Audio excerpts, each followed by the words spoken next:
This is a Fujinon 56mm 1.2. It is known to be the portrait lens for your Fujifilm X system. The bokeh is beautiful and the build quality is fantastic. I wanted to test this lens out and see if it can be used for things I care about, like videography and street photography, for example. Let's find out together in this video.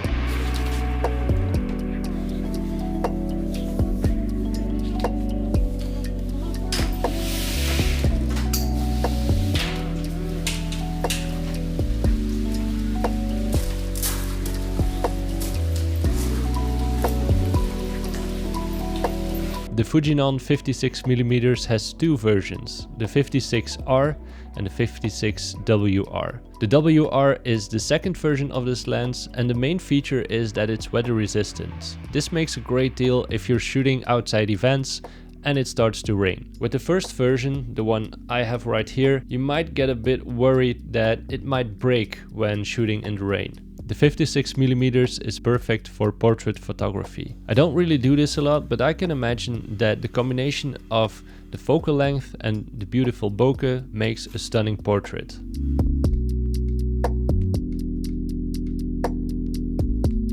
Also, I can see myself using this one in wedding photography because shooting faces in between objects and people creates a stunning effect. Next to that, it would be an epic option for street photography as well. Unfortunately, I have this lens for the day and today it's raining massively, so no street photography today.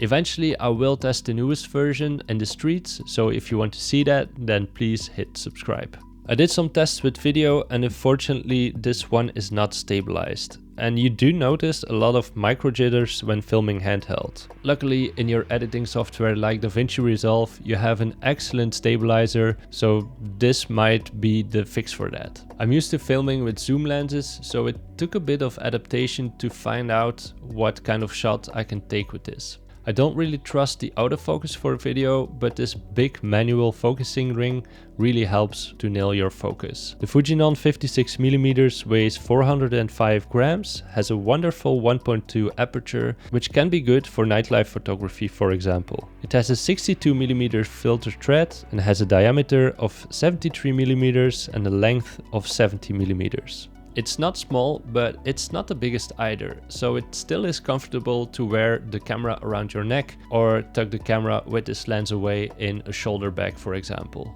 It has a minimum focusing distance of 70 centimeters, which is not great. I expected it to be a little less, but luckily they fixed it with a newer version of this lens, which is right now, I believe, 50 centimeters of focusing distance. So this is not a macro lens at all. The autofocus is really good for photography, not so much for video, but as I explained earlier, most of the time I focus manually. It's reasonably silent and it works quite well with the XE3 and the XE4.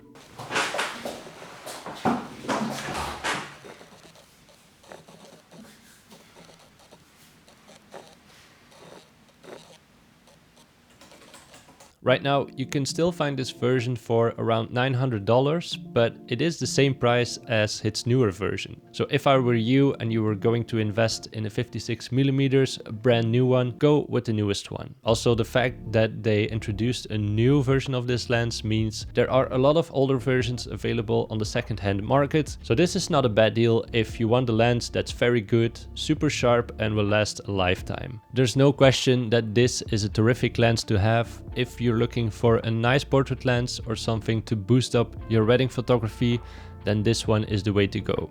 Also, I'm very eager to try this one on the streets, but unfortunately it still is raining outside and I don't want to get any trouble with the rental company. So keep your eyes peeled for that one, and thank you so much for watching.